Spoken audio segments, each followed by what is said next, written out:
ఇతిహాస ఛానల్ నుంచి మహాభారతం, భాగవతం, మహాశివపురాణం, రామాయణం నుంచి కథలను అందించడం జరుగుతుంది.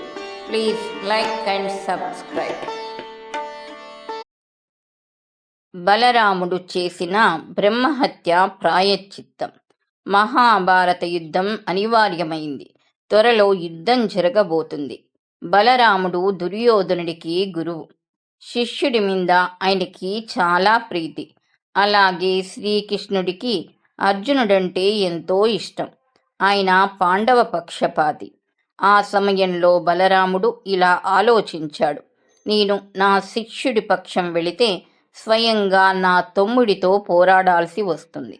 అలాగని పాండవ పక్షంలో ఉంటే స్వయంగా నా శిష్యుడైన దుర్యోధనుని ఎదుర్కోవలసి వస్తుంది. ఇప్పుడేం చెయ్యాలి? నేను ఎవరి పక్షం వహించకుండా యుద్ధం పరిసమాప్తమయ్యేంత వరకు తీర్థయాత్రలకి వెళితే మంచిది అని భావించి ఆ విషయాన్ని కృష్ణుడికి దుర్యోధనుడికి చెప్పి కొంత పరివారాన్ని తీసుకుని తీర్థయాత్రలకి బయలుదేరాడు.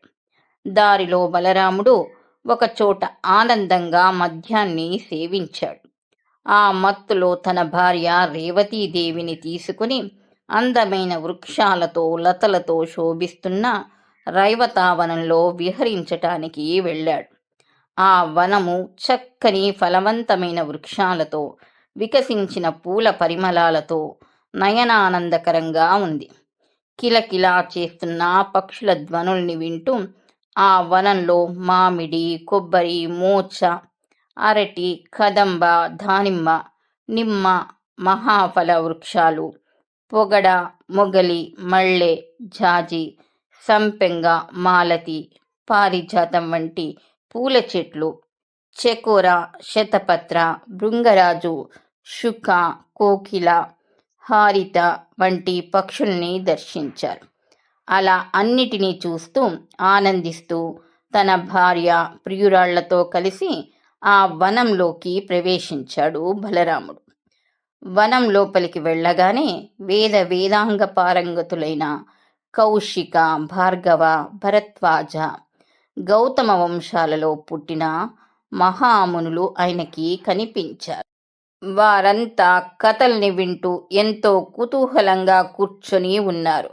కొందరు లేడి చర్మం ఆసనాల మీద, మరికొందరు దర్భాసనాల మీద ఆసీనులై ఉండగా వారందరికీ మధ్యలో దర్భాసనం మీద కూర్చొని సుత మహర్షి పురాణ కథల్ని ప్రవచిస్తుండగా వారంతా ఎంతో ఆసక్తిగా వింటున్నారు. వారిలో శౌనకాది మునులు కొందరు మద్యం సేవించి తమ దగ్గరికి వచ్చిన బలరాముణ్ణి చూసి అందరూ తమ ఆసనాల నుంచి లేచి ఆయనకి స్వాగతం పలికి అర్ఘ్యపాద్యాలతో పూజించారు. అయితే సుత మహర్షి మాత్రం లేవలేదు. అది గ్రహించిన బలరాముడికి ఆగ్రహం కట్టలు తెంచుకుంది. సుతుడు తనని అవమానించాడని భావించి మద్యం మత్తులో యుక్తాయుక్తాలు మరిచి ఆయన్ని సంవరించాడు. ఒక్కసారిగా తమ గురువుని సంహరించటం చూసి భయంతో అక్కడున్న మునులంతా ఆ వనం విడిచి వెళ్ళిపోయారు. బ్రహ్మవేత్తని చంపటంతో బలరాముడికి బ్రహ్మహత్య పాపం చుట్టుకుంది. ఆ పాపదేవత తన శరీరంలోకి ప్రవేశించటం బలరాముడు గ్రహించాడు. ఆ పాప ఫలితంగా ఆయన శరీరం నుంచి దుర్వాసన బయలుదేరింది. తనలో తాను, అయ్యో, నా ఈ దుస్థితికి కారణం ఈ మద్యపానం. ఓ దుష్ట మధ్య దురాభిమాన సాహస అమర్ష దేవతలారా, ఈ రోజు నుంచి మమ్మల్ని వదిలేస్తున్నాను. అయ్యో, నేనెంత పాపం చేశాను. ఈ పాప ప్రక్షాళన కోసం 12 సంవత్సరాల వ్రతము నేను చేసిన ఈ మహాపాపాన్ని అందరికీ చెప్పి ప్రాయశ్చిత్తం చేసుకుంటాను. ఇప్పుడే ఇక్కడి నుంచి ప్రతిలోమ అయిన సరస్వతి నదీ తీరానికి వెళతాను అని నిశ్చయించుకొని సరస్వతీ తీర్థంలో స్నానం ఆచరించటానికి వెళ్ళాడు.